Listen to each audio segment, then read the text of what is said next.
Welcome to Verbal Pick Radio, where we give you a verbal image of life, and we are everyday people. Like to welcome y'all to the show. Honestly, this is a difficult show to do today, but it has to be done. And I'll give you the reasons why and the inspiration behind doing today's particular show. Now, today is Juneteenth. And there's talks about making Juneteenth, it's June 19th, a federal holiday in Galveston, Texas, June 19th, 1865. The reading of the Declaration that blacks in America was free, which was 2.5 years later than the rest of the country had received their news. Texas received the news, okay. And so I'm sitting at home, and people had plans to march and do peace rides and whatnot throughout the city, and then it started to rain. And I was like, well, why? You know, asking God in a sense, why? Why is it raining on Juneteenth? The days should be clear. The sun should be out. You know, it shouldn't be cloudy. Now, an overcast is fine because we all know about this Texas heat. You know, so people can get out and enjoy themselves, right? And then it dawned on me, wait a minute, celebration in the midst of work that needs to be done. Are we actually in a position to really celebrate and enjoy that celebration? Because it will be short-lived of a celebration when certain rights and freedoms are not readily available to all of its black citizens and brown citizens and minorities that they deem minorities in America, right? So I said, wow, what's going on, right? 400 years of oppression in a country, and we're supposed to rejoice that a bill is introduced to have Juneteenth a federal holiday, which, I mean, don't get me wrong, which it should. But there's another pressing matter that needs to be dealt with. And so, let me explain to you what I'm talking about. This is dire anti-lynching bill. Now, check this out. The dire anti-lynching bill was first introduced in 1918. Stop right there. From the year of 1555, when the first slave ship came to the Americas, titled The Good Ship Jesus by John Hardy Hawkins, whose picture is up in the British Museum today. They've been lynching black people, right? Now you come to 1918. Now this is a Republican out of Missouri. He's saying, you know what? Look, man, if we're going to be a civilized society right now, remember, keep in mind, 1918. If we're going to be a civilized society, we can't have lynching. We got to ban that. That can't be the law. We got to get rid of it. We got to pass a right for people to stop snatching black people up and lynching them.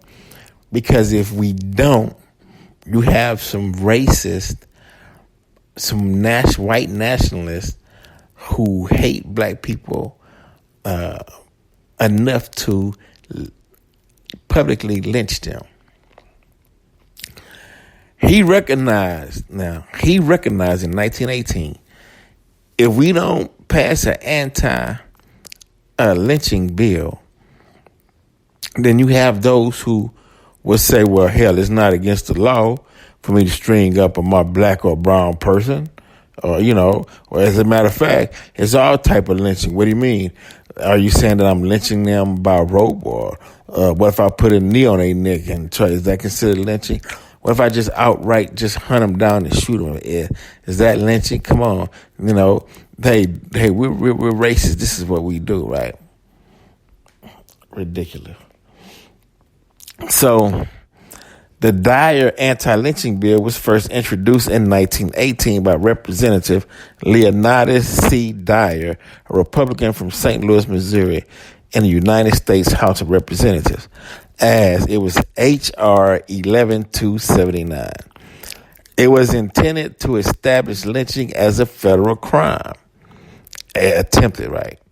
The Dyer anti-lynching bill was reintroduced in subsequent sessions of Congress and passed by the U.S. House of Representatives on January 26, 1922. So they've been trying.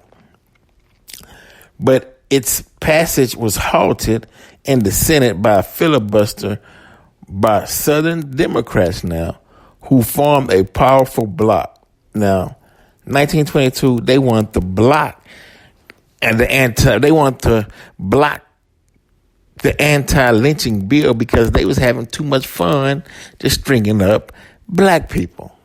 And a lot of it was based on a lie of some white woman saying a black man raped her. And, like the excuse they used 1921 to burn down Black Wall Street. Wow. Okay.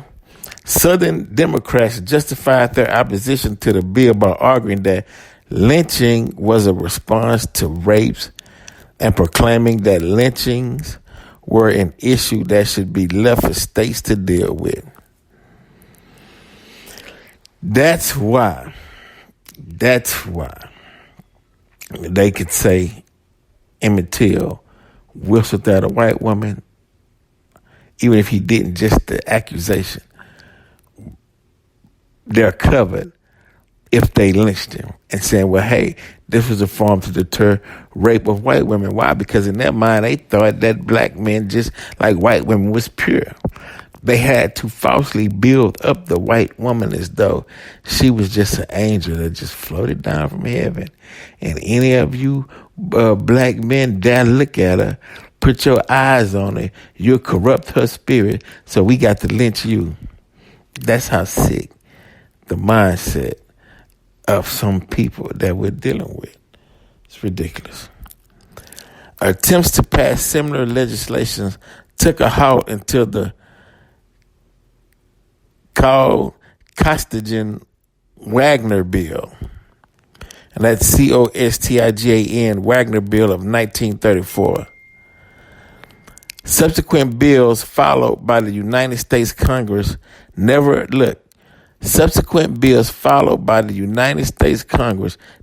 outlawed lynching due to powerful opposition from Southern senators. Right. Still on the book, still going, right? They never outlawed it. The Southern senators blocking it. Hey, man, we need lynching as a tool.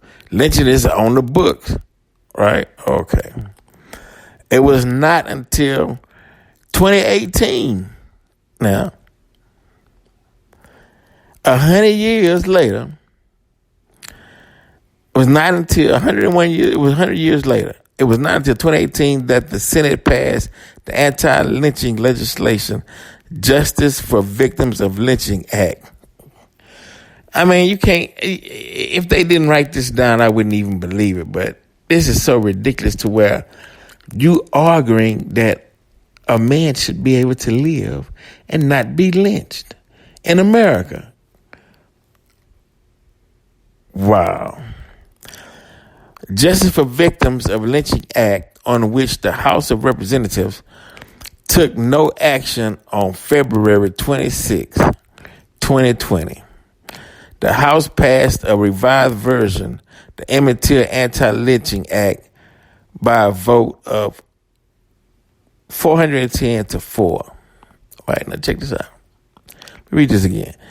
Justice for Victims of Lynching Act, on which the House of Representatives took no action. Right, no action. On February 26, 2020, the House passed a revised version, the Juneteenth Anti-lynching Act, by a vote of 410 to 4, whose birthday is on February 26th. Master W.D. Fraud Muhammad. But Rand Paul in Kentucky is holding it up. So it's 2020 and we still trying to get an anti-lynching bill made federal law in the U.S. of A. But instead of taking care of that business, they say, well, hell, hey, I know we'll do. Yeah, we'll give them a holiday. We'll make June 19th a national holiday. Let's put that on the table. No, don't talk about the lynching bill. We'll keep that swept under the rug. And the leaders. Oh man, you know what? They are fighting. I take that back. Some leaders are fighting to get that anti-lynching bill passed. But what I'm saying is, when you say Juneteenth, that's a day of business. It's not really. That's a day of a strong push to fight for justice and equality, meaning that should be at the forefront. That should be right alongside with June 19th to get that anti-lynching bill passed and made into law. We already had 2 blacks in California, one in Houston that they found lynched hanging from trees in 2020, and yet we still fighting to get an anti-lynching bill passed in the United States of America. That is ridiculous. It's ridiculous. So why are you eating, for some of us in America, which could be possibly your last meal, whether you throwing down on some fried chicken or some collard greens or black-eyed peas or just some cornbread or what not have you, I don't know, some yams or got your nice soul food plate, oxtail, whatever look, they still trying to pass a bill to outlaw the lynching of black people. And you still have some sick racist minds who riding around looking for a black person to lynch because they know, hey, it's not against the law. So for some, June 19th could be your last meal. Some sicko could be like, hey, let me throw a rope around the neck and it's not against the law, you got people blocking. They blocking the anti-lynching bill. It's sad, but it's true. It's sick, but it's reality. We looking at it right now today. So that's so. I'm not trying to dampen or rain on no one's parade, as it just rained in Houston on somebody's parade.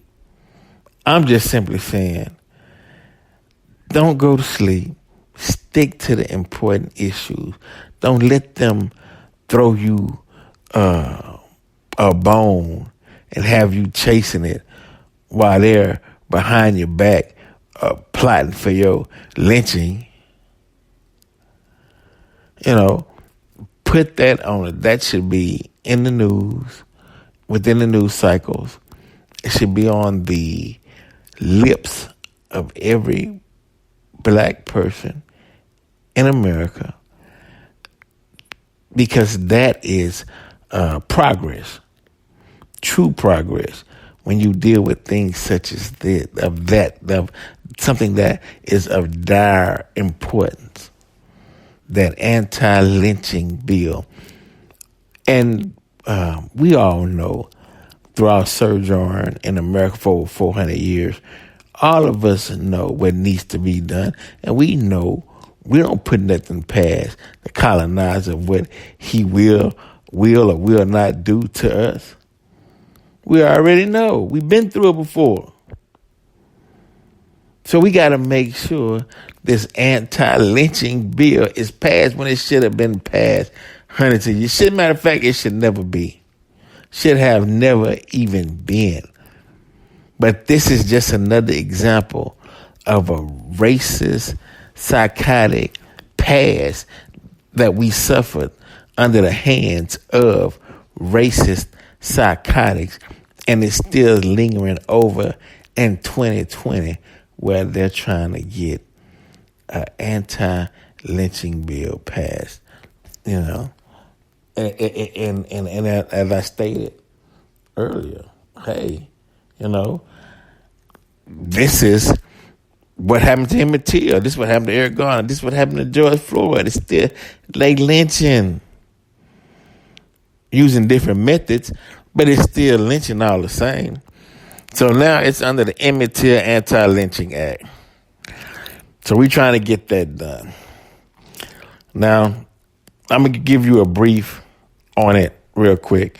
The Emmett Till Anti-Lynching Act is H.R. 35 now. It was introduced in the United States House of Representatives on January the 3rd, 2019 by Representative Bobby Rush, right? Now, we went from 1918 when they first initiated, and they still fought till 100 years later, still fighting it. It was reported out of the House Judiciary Committee on October 31st, 2019, and was passed by the House 410-4 on February 26, 20. That's for Muhammad's birthday. As of June 4th, 2020 now, this is recently. As of June 4th again, 2020, the bill was being considered by Senate and with Senator Rand Paul preventing the bill from being passed by unanimous consent.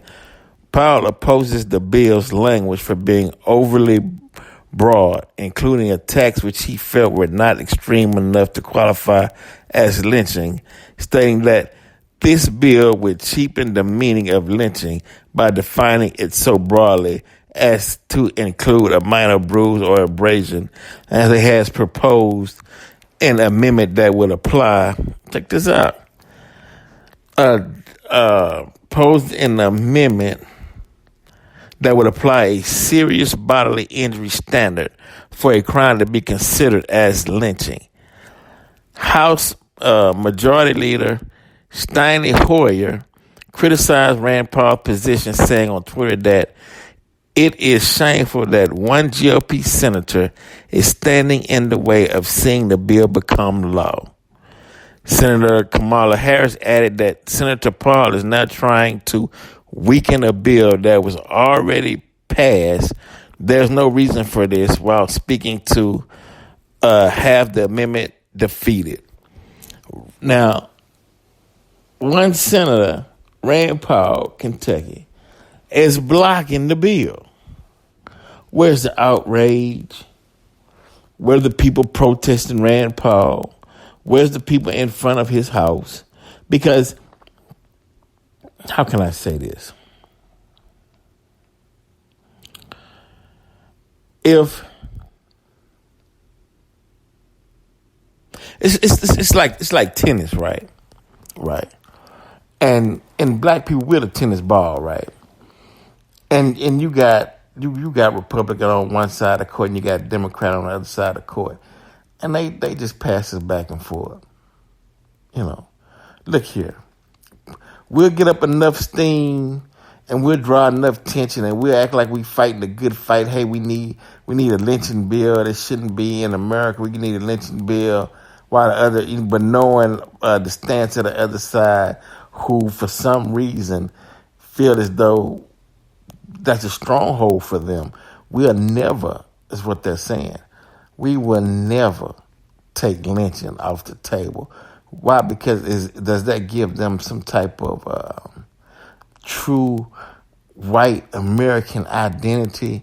Like if you take the lynching off the table of black people, that signifies an end to their society? Is that the last stronghold? The fact that, hey, lynching is still on the books, and we're not gonna pass an anti-lynching bill, which would make it a federal law. Hey, that's the issue at hand today for people like me. For those of us who are fighting a different fight, we can't really get into June 19th to celebrate right now because we got work to do. And we got, which I believe is more pressing issues to take care of and discuss because lynching is lynching. And in some sick, racist minds, that gives them justification and reason for living. That's their freedom.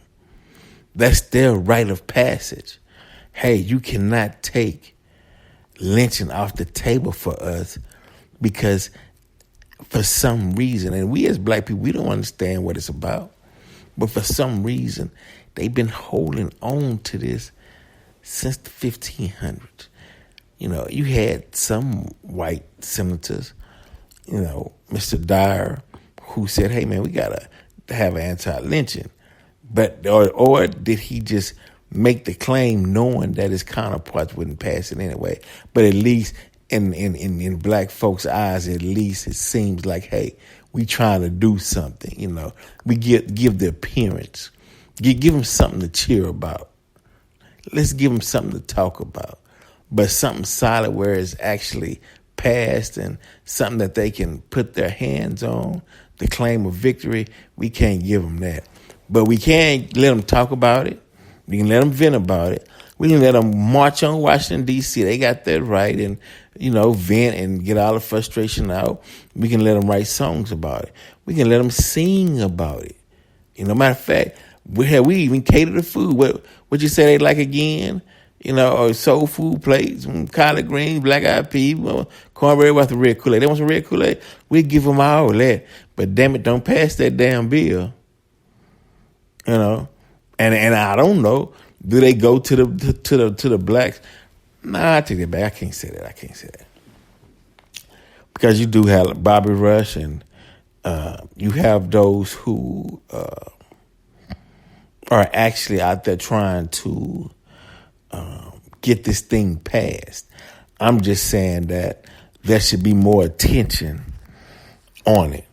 There should be more of a bigger push on this from all leaders to make sure we eradicate lynching out of a free society. It shouldn't have taken this long to get the job done. Verbal Pick Radio, we're out.